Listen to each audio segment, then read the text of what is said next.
This is the TSOM Broadcast Network, broadcasting worldwide on broadcast affiliates and satellite program providers, including CNN Broadcast Network, Sirius Satellite Network, Star Media, Good News Radio Network, Angel Broadcast Network, Wiki Broadcast Network, and WPBN TV. For more information on the TSOM Broadcast Network, visit us at www.xzbn.net.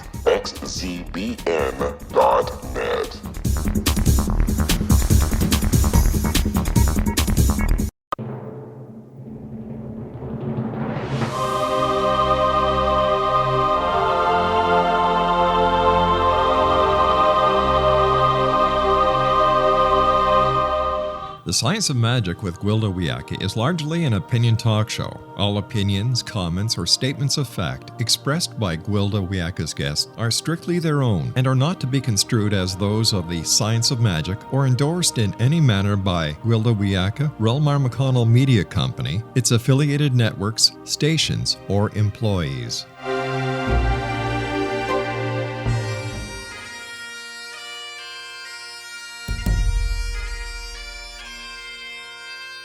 Welcome to the Science of Magic with Gwilda Wiyaka, a program dedicated to uncovering the unified nature of reality and humanity's ever-evolving place as truly galactic beings. For more information on the Science of Magic with Gwilda Wiyaka, visit us online at www.thescienceofmagic.net.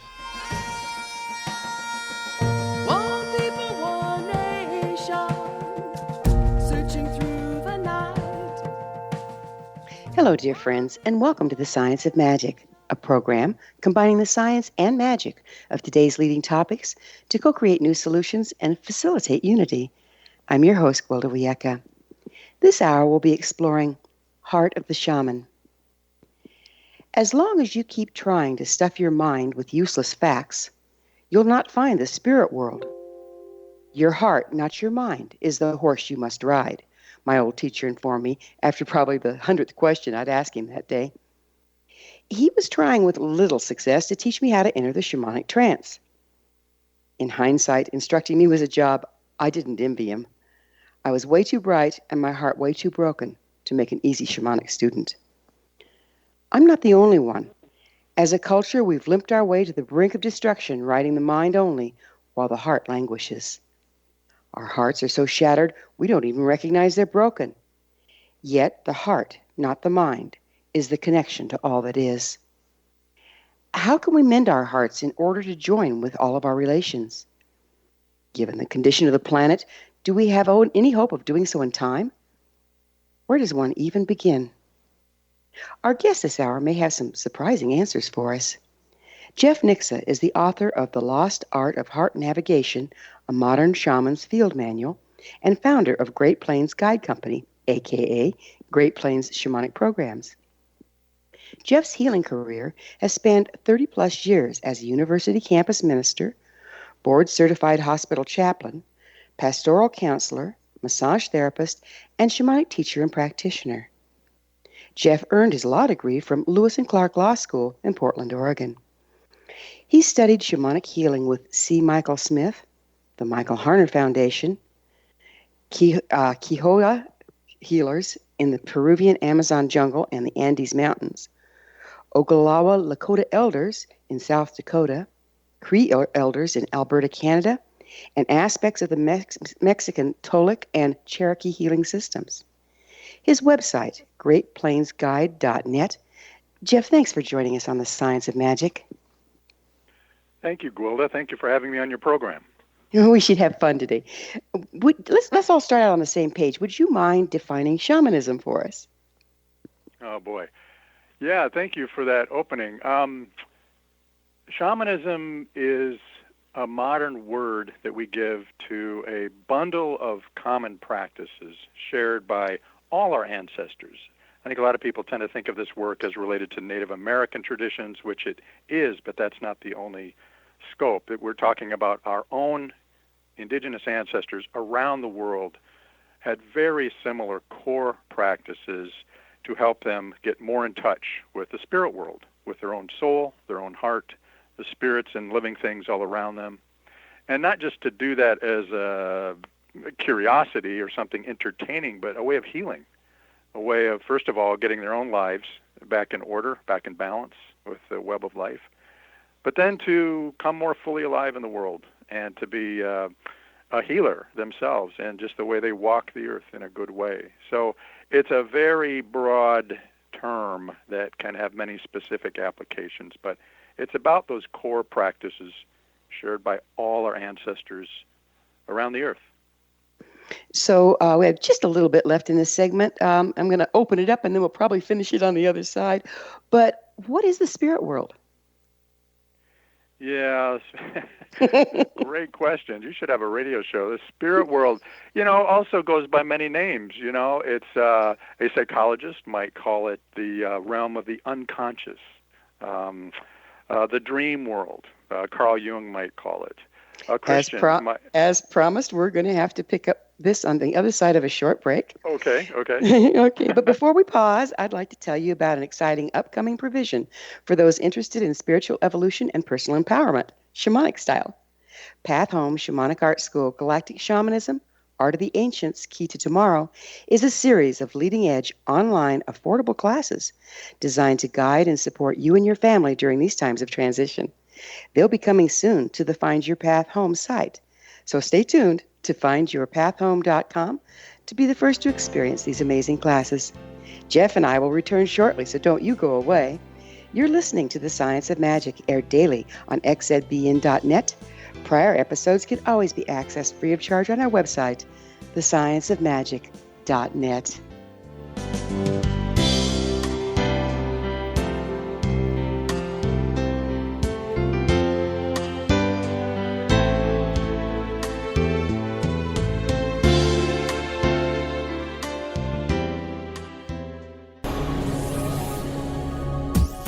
This is the X-Zone Broadcast Network, broadcasting worldwide on broadcast affiliates and satellite program providers, including CNN Broadcast Network, Sirius Satellite Network, Star Media, Good News Radio Network, Angel Broadcast Network, Wiki Broadcast Network, and WPBN TV. For more information on the X-Zone Broadcast Network, visit us at www.xzbn.net.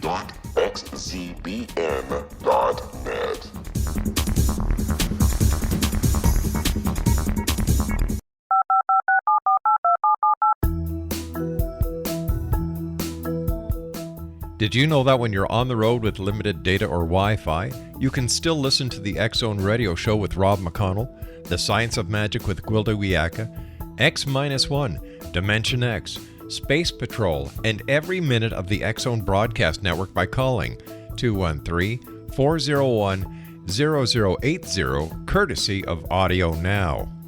No smartphone, app, or internet needed. It saves your data plan, and it's free if you have unlimited minutes. Call 213-401-0080 to listen on any phone, anytime, anywhere. Remember 213-401-0080 for the best of the paranormal, parapsychology, and sci-fi radio programming anywhere, 24/7, 365.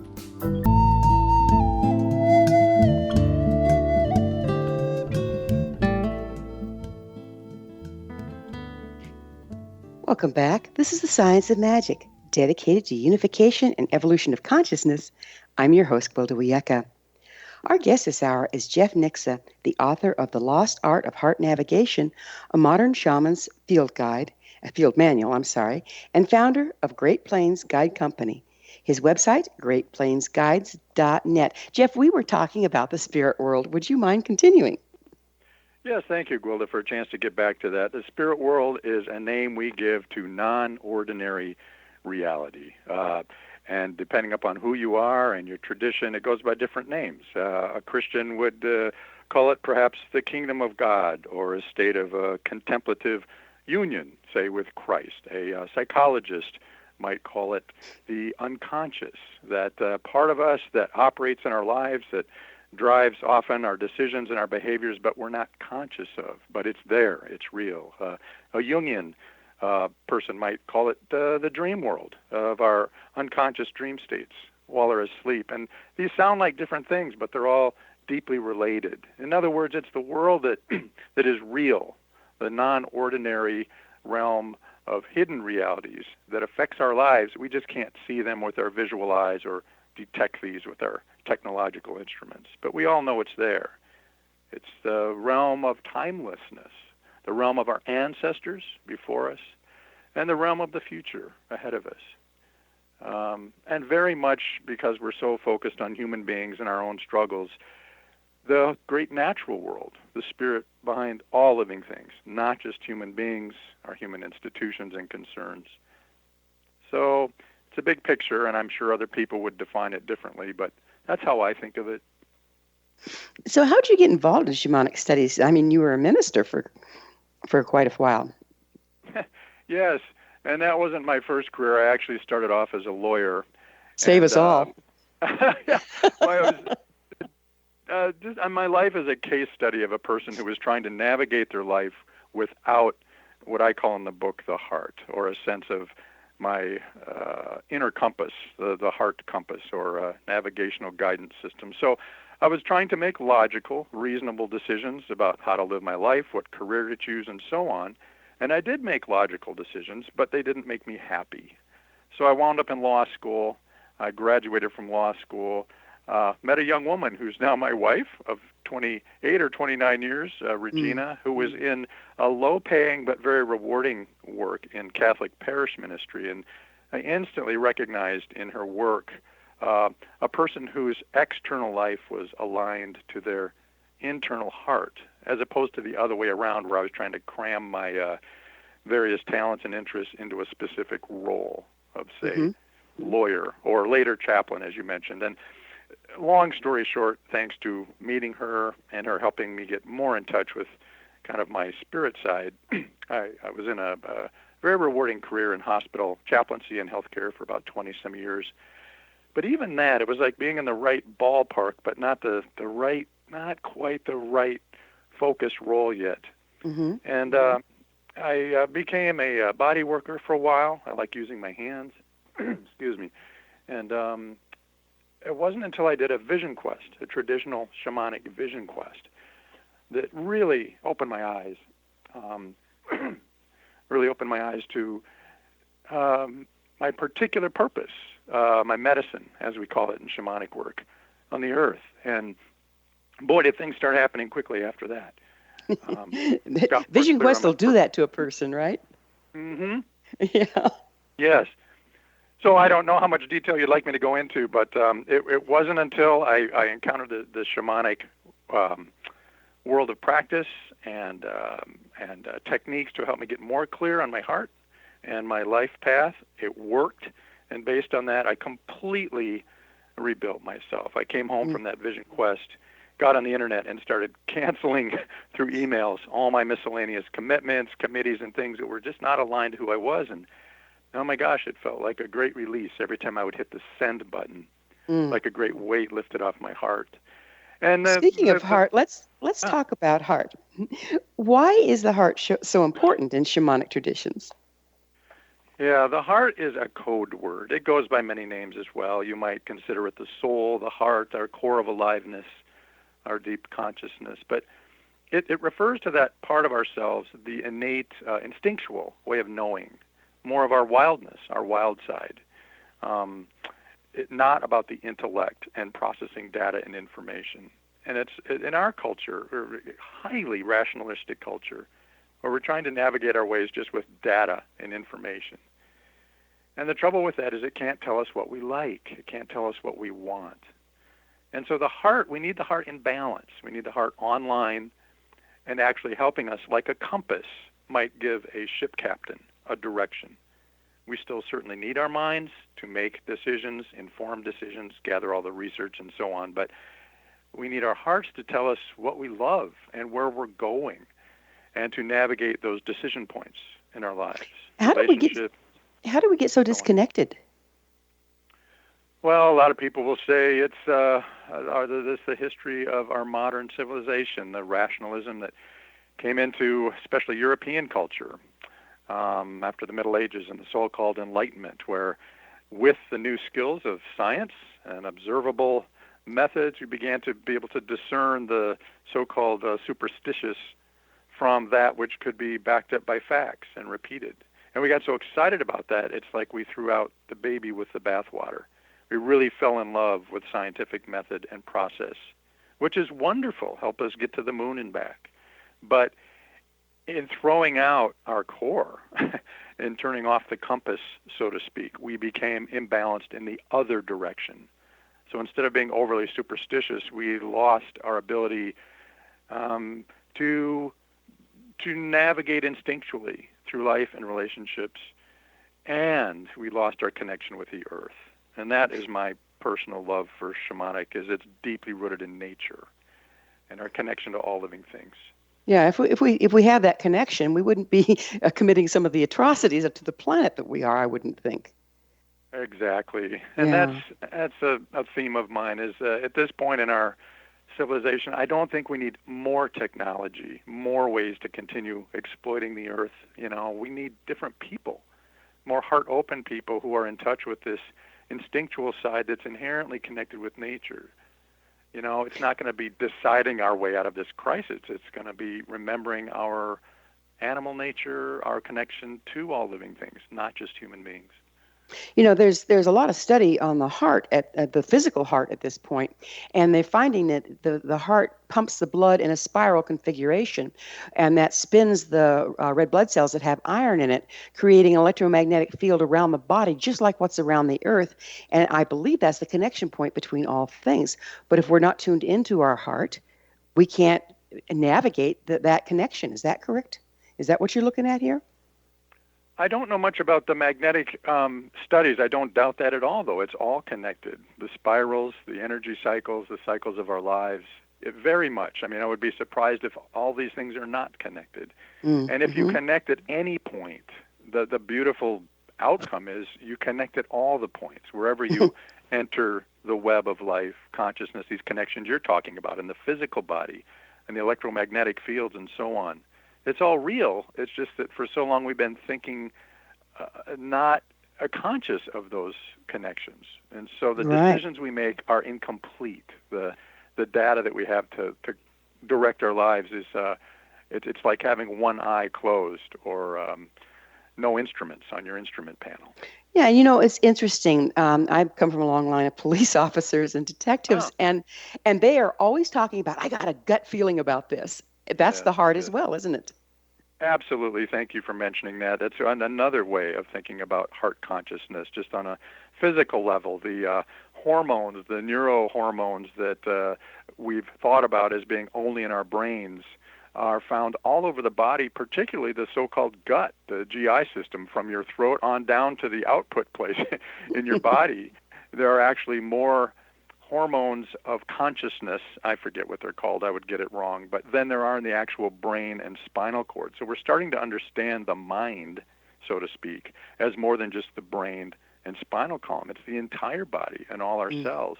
And we receive information through our so-called gut, our heart, our chest, our pelvis, and it informs us, not just, generic feelings, but you can trust that and you can integrate that into how we make decisions and relationships.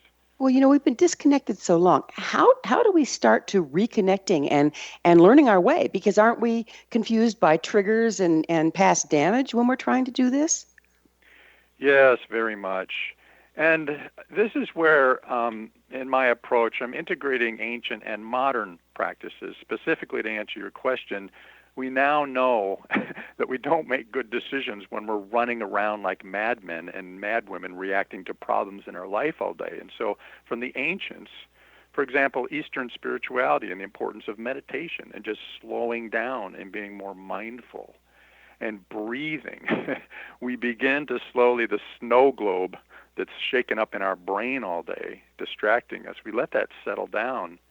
And slowly, we can start to reconnect with this wisdom that's been there all along, this way of knowing. And we are probably in the most excessively distracted culture of all time, and it's a huge challenge. And one of the things I like about these shamanic approaches is not just that they're cool and, interesting, but they work. They work. For example, nature-based mindfulness practices. If you just get your rear end out into real nature and just sit down on the ground, it heals us. It slows us down. Slowly we start to hear the sounds around us, feel the breeze, feel the support of earth below us. Notice the other animals, the plants, the weather systems. It opens our hearts, slows down our minds, and that's healing in itself before we even start some of the so-called shamanic practices and ceremonies. So are Nature you, works. in this example, are you using nature to pull you into the present so that you aren't being affected by past damage and triggers? Exactly. That's the first part. I mean, that's not the whole story, but you, you can have the greatest self-help techniques in the world, and if you're not present in your body, and I meet a lot of people in this work, a lot of sort of astral people who are very out there, and they can see auras, and they can tell you about past lives, and their personal lives are a wreck.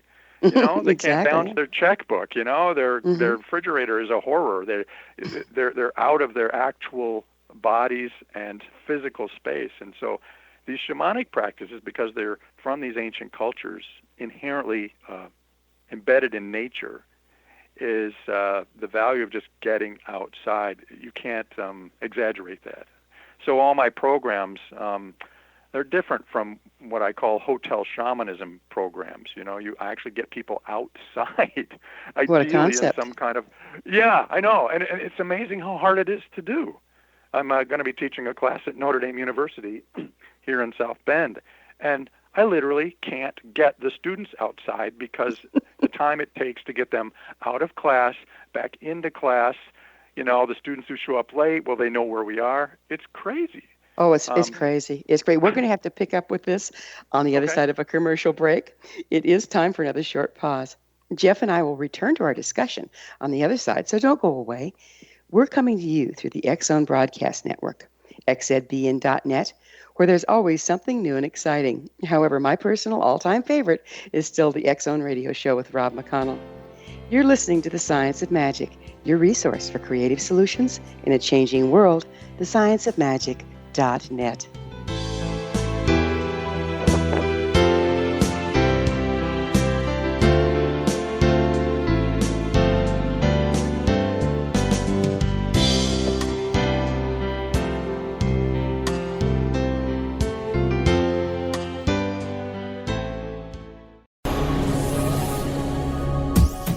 This is the X-Zone Broadcast Network, broadcasting worldwide on broadcast affiliates and satellite program providers, including CNN Broadcast Network, Sirius Satellite Network, Star Media, Good News Radio Network, Angel Broadcast Network, Wiki Broadcast Network, and WPBN TV. For more information on the X-Zone Broadcast Network, visit us at www.xzbn.net.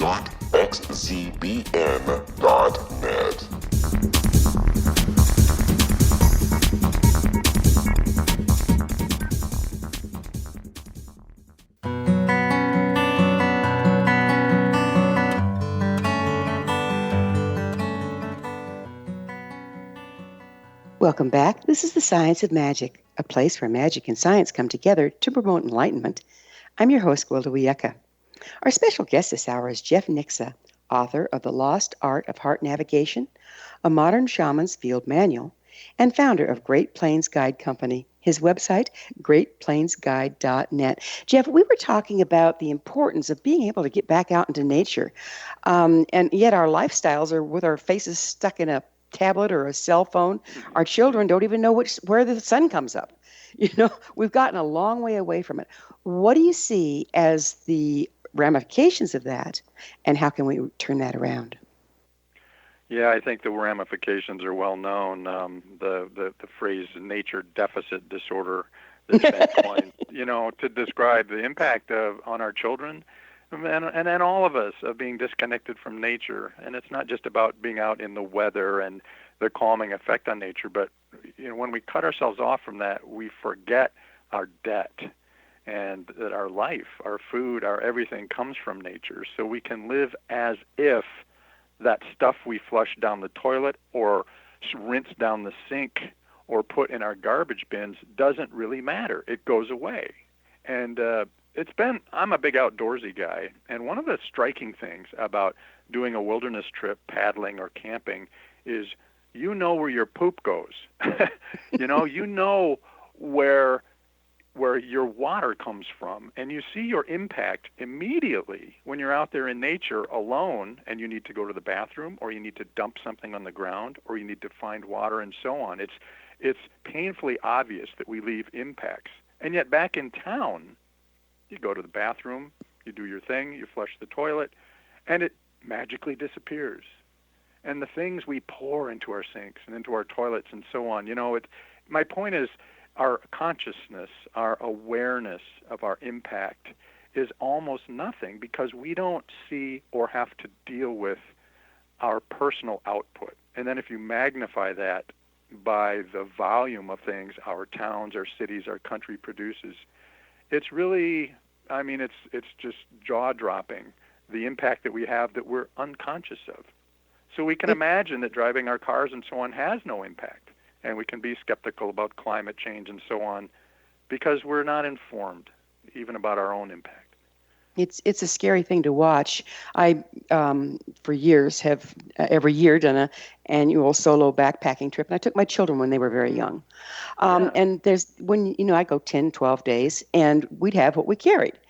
Yeah. And so you suddenly realize, oh, well, my food doesn't just pop up out of nowhere at McDonald's. And how much you really don't need when you spend 10 days carrying everything you need on your back. Yes. And my kids grew up in a balanced way, and I, of course, taught wilderness programs as well. And the required reading was How to in the Woods, okay, for the program. It's a great book. But the point you're making is so profound, because when we get away from the earth, we're getting away from our mother that supports us, and we abuse it, and where is it taking us? Yes, and a beautiful point you make about only what we can carry on our back. Imagine that we could only have as possessions what we could physically carry, like our ancestors, right? And some of the more modern surviving communities, like the Lakota people or the Cree Nations in Canada, is the traditions, these clever, brilliant ways of literally hauling their house with them with the help of just a dog or later a horse, a teepee, some poles, some buffalo hides, some things for carrying water and food, and that was it. Oh my gosh. And how far we've come from that today, where we have to pay for self-storage units outside of town to hold all the crap that hold our fake ficus we tree. Can't fit into our house, and how many boats, and again, because we don't have to deal with the physical, we don't have to carry that stuff around. We just buy a bigger pickup and a bigger trailer to haul it and so on. So it's another reason that I have fallen in love deeply with these indigenous traditions, is not just actually the spiritual gifts and tools they bring to us, but the lifestyle ways of simple living and loving that, and really experiencing the joy of only having what you can carry, so to speak. Many of my teachers said in one way or another that everything you own actually owns a piece of you. And if you look at it that way, it certainly brings things into perspective. How can we practice shamanism without committing the dreaded sin of cultural appropriation? Oh, thank you for that question. Yeah, I just want to say a quick word about that. It's difficult being, I'm a middle-aged white guy, and shamanism, and we owe a huge debt, an unpaid debt, to our Native American brothers and sisters in both North and South America, and the words that they've used to describe their relationship with us, it get pretty painful to hear, like genocide and on down. Mm-hmm. And so I go to shamanic training sessions, and there's, well-fed white people showing up with eagle feathers in their hair and jaguar tooth necklaces, wearing regalia that's not theirs. Mm-hmm. And teaching sacred ceremonies and charging fees for things that aren't of their tradition. And this is what makes Native American people crazy. Mm-hmm. Some of them, it's like, you came, you told us we weren't godly enough, you told us we were too primitive, we were too uncivilized, and yet now you're taking our sacred ceremonies and mimicking our regalia and so on and selling that. So that's the worst case. So it's difficult. I have done what I can to learn from native traditions and cultures that have been willing to talk to me. and work with people who are non-Indian. God bless them. The Lakota, the Oglala Lakota people in South Dakota are one example of a community that's made a conscious decision to allow in people with open hearts to learn some of their ways. Not in all cases. Yeah, extremely generous. They're just extremely generous people. It's beautiful to see.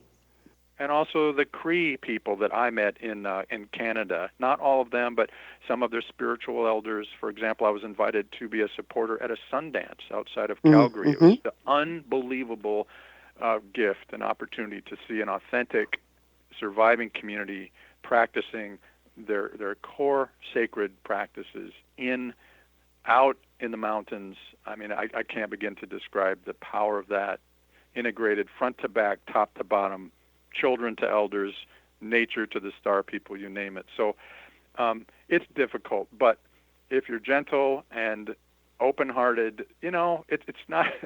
One time on Pine Ridge Innervation, I was talking to a Lakota man, a young guy, about, how is it for all these white people to be showing up and he held up his hand right in the middle of my question and said, no, we don't think like that. We don't think white or Indian. You're my brother.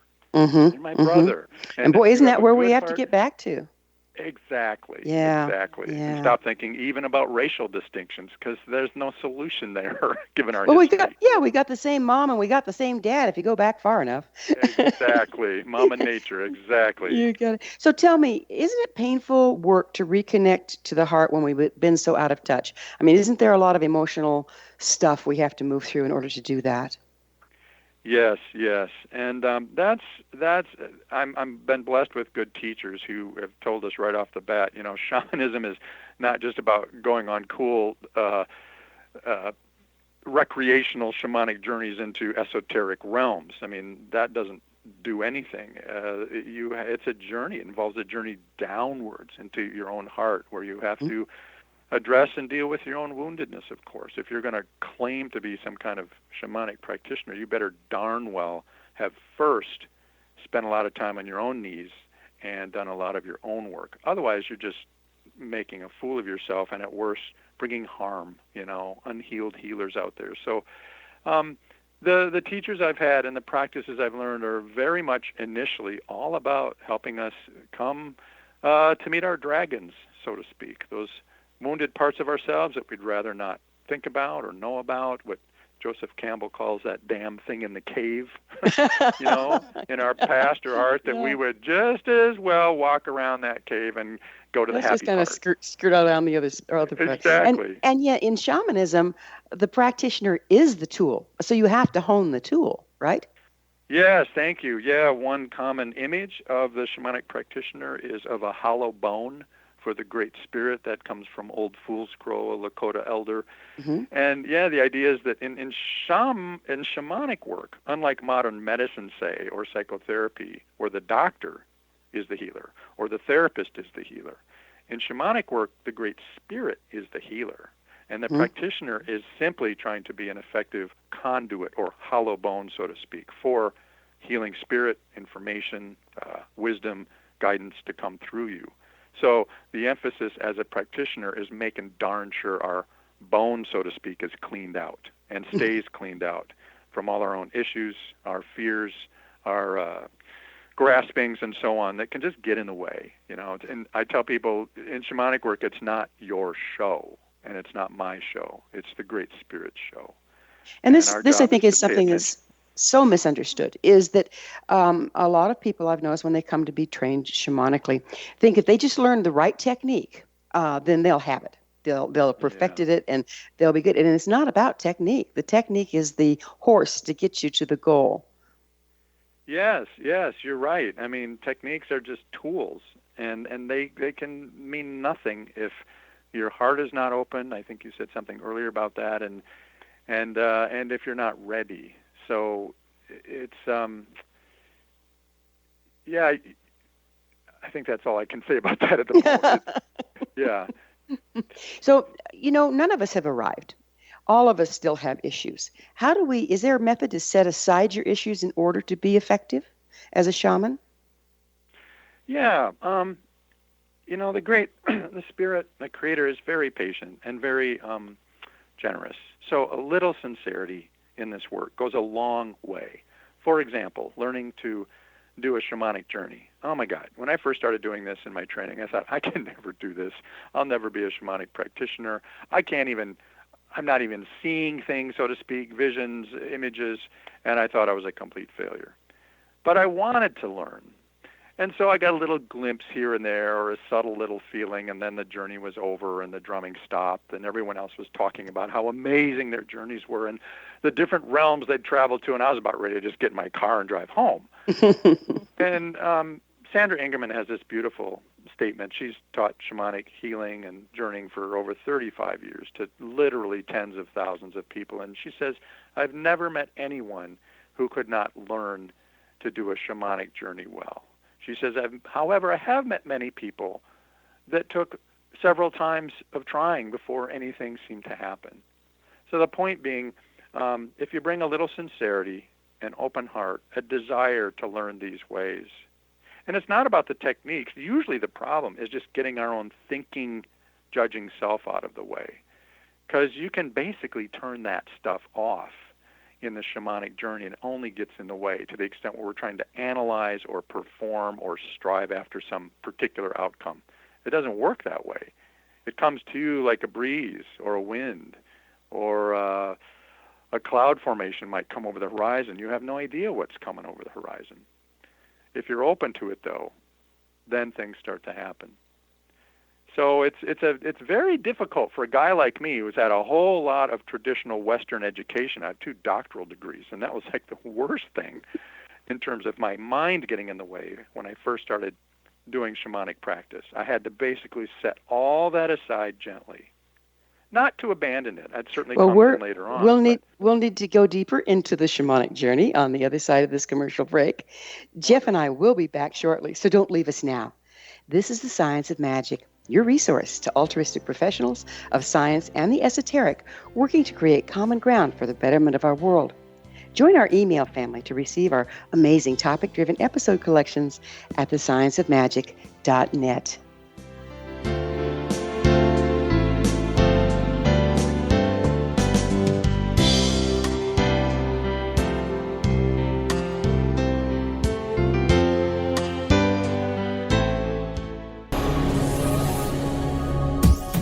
This is the TSOM Broadcast Network, broadcasting worldwide on broadcast affiliates and satellite program providers, including CNN Broadcast Network, Sirius Satellite Network, Star Media, Good News Radio Network, Angel Broadcast Network, Wiki Broadcast Network, and WPBN TV. For more information on the TSOM Broadcast Network, visit us at www.xzbn.net.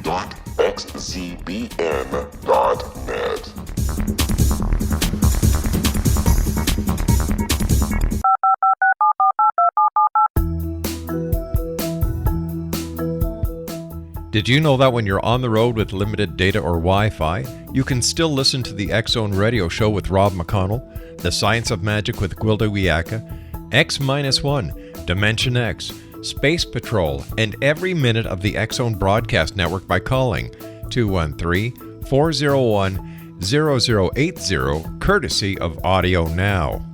No smartphone, app, or internet needed. It saves your data plan, and it's free if you have unlimited minutes. Call 213-401-0080 to listen on any phone, anytime, anywhere. Remember 213-401-0080 for the best of the paranormal, parapsychology, and sci-fi radio programming anywhere, 24/7, 365.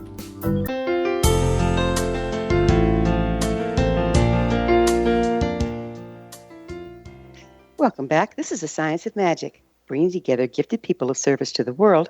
I'm your host, Gwilda Wiyaka. What's up in your world? I always love hearing from my listeners.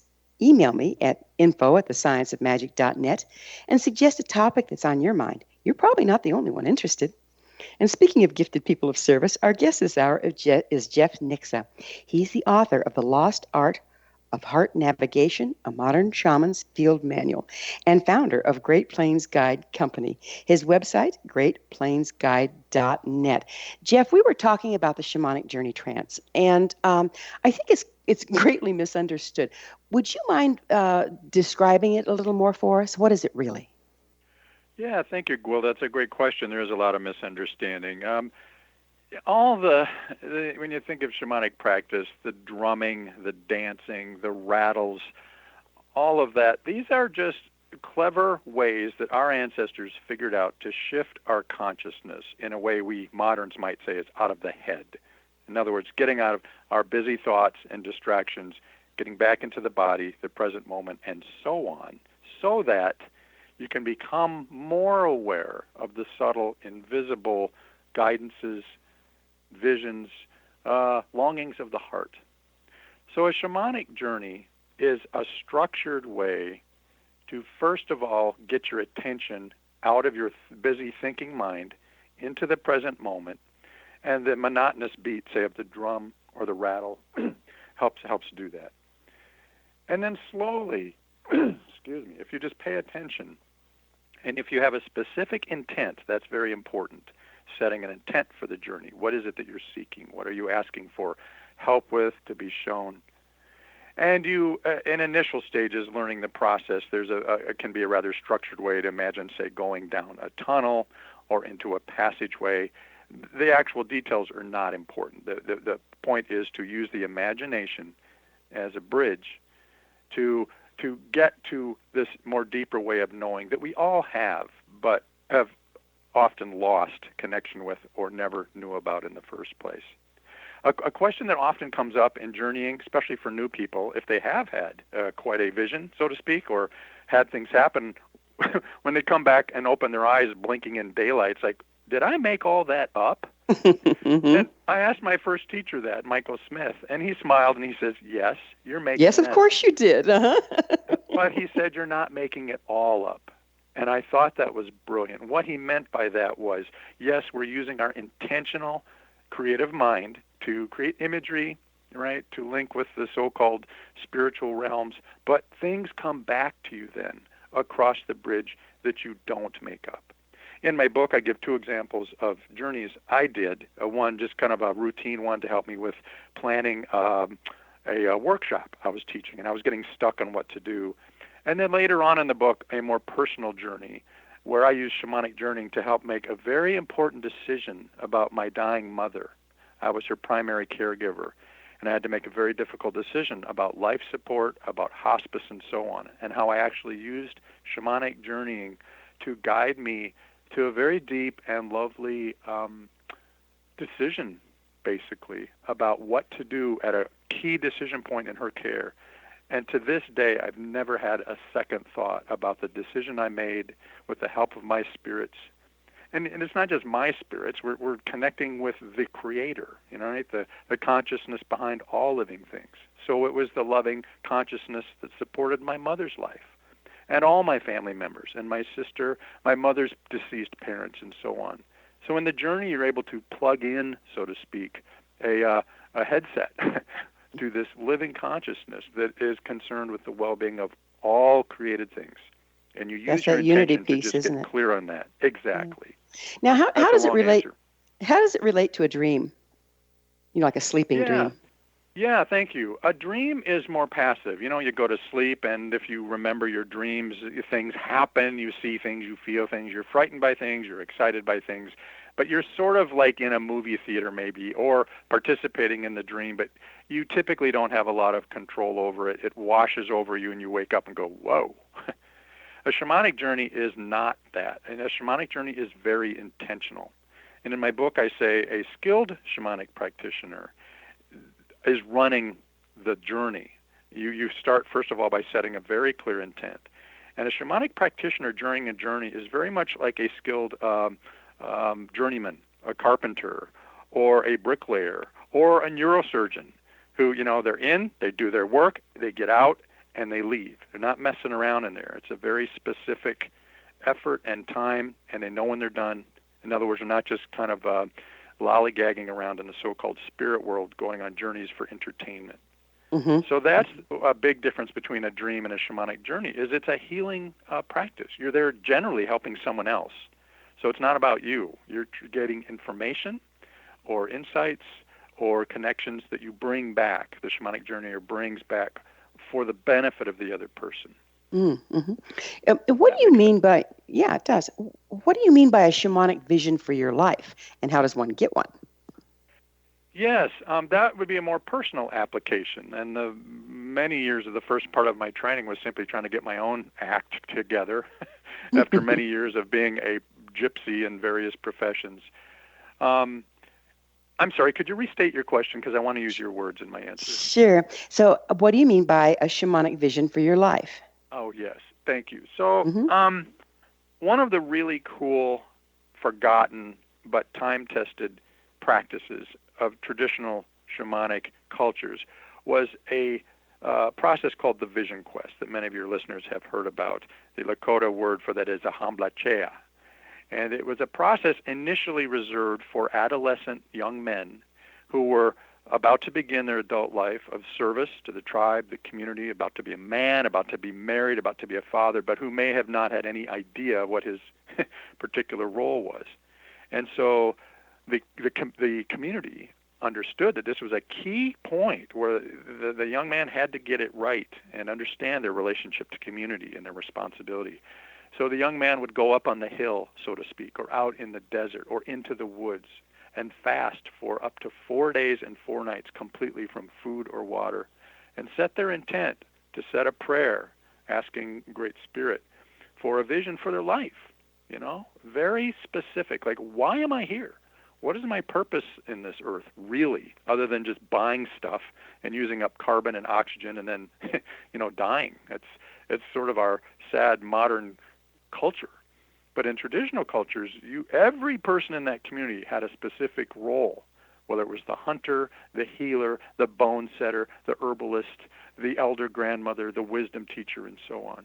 Do you think And we so come? Do you think we come like with a predestined purpose or vision? I don't know. I honestly don't know. What I do know is that in my life, I use these practices to get extremely clear on why I personally am here on this earth. I didn't know before. I was 45 years old. And after my first vision quest, the vision that came to me was was one word. It was simplify. So the first phase was me clearing the deck, so to speak, of all my distractions and committees and things that were not important. And then in the months to follow in my apprenticeship, using these practices to get very clear on my so-called medicine. And I'll tell you the little phrase that I came up with after much work. I distilled all my work down, and this is symbolic language. But for me, my vision was helping people find their way in the dark using all my powers. And I've got a lot of powers. I got a lot of powers as a white male, educated person, so on and so on. And we all have a lot of powers, though. And so it's marshaling all our particular unique gifts, trainings, and talents, but putting them at service.